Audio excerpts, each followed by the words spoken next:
Catch RCN SportsTalk now live from 7 to 8 p.m. on Thursday evenings. Tune in for the hottest sports conversations featuring local and regional personalities.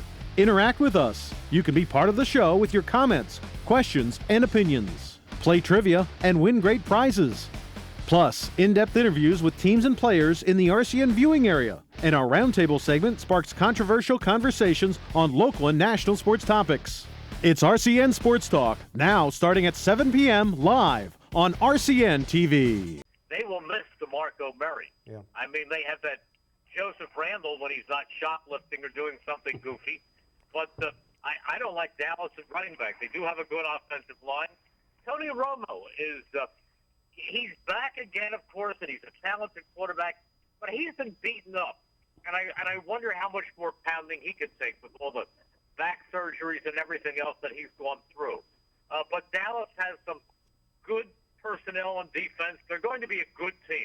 Mm-hmm. I would rate them number 2 in the NFC East. The Giants, number 3. Again, Eli Manning is out there week in and week out. Odell Beckham is just an amazing receiver. Cruz should be coming back. The Giants have bolstered the defense. Who knows what the situation is going to be with Jason Pierre-Paul. But they will be the third team, I think, in the NFC East. Mm-hmm. And I really don't have much faith in the Redskins. I know that RG3 has a great deal of talent, but that franchise still has to show something before I really believe in them. Yeah, and, going back to Dallas real quick, without the strong running game, which, they had that outstanding back last year, and they've had some real success the last couple of years with the running game.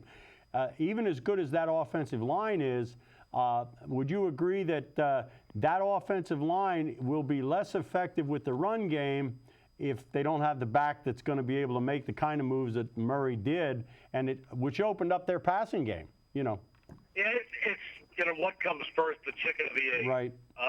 We used to talk about that when Stan Waters was here.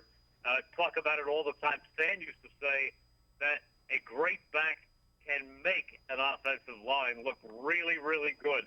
And he used to block for Wilbur Montgomery. Yeah. Mm-hmm. Same when you had a Westbrook. Same when you had Shady McCoy and everybody was healthy.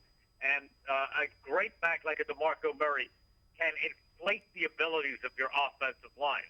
On the other hand, if you don't have a solid offensive line, the best backs are going to struggle. Shady McCoy didn't have as good a year this past year in 2014 because the offensive line had a lot of injuries. You've been a professional and a class guy wherever you've gone. How important is that to you to handle yourself with professionalism and be such a class guy? It's of the utmost importance. It's something I pride myself on. It's something I think one of the first things I ever learned from my father was how to be a professional, and it's something that I think about constantly. And not only that, I think it's something that he would be proud, to say that I do well. So it's something I want to keep him happy with, even though he's not here with us at the present moment.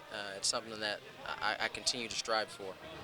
Has it been tough because you grew up with the old school and the way the game a lot of people feel it should be played, but you see it played sometimes a different way? Has that been tough to kind of deal with? It's one of the things my dad taught me is you got to be able to make adjustments. And, my dad played in the 80s, the 90s, and in the early 2000s, and the game was constantly changing through those decades. So it's something that I watched him do, and I think it's our responsibility as guys who played in different decade or whatnot, that you try to be as adaptable as possible and find ways to help the game progress in a positive manner. Thanks so much for your time. Best of luck the rest of the year. Thank you. Thank you.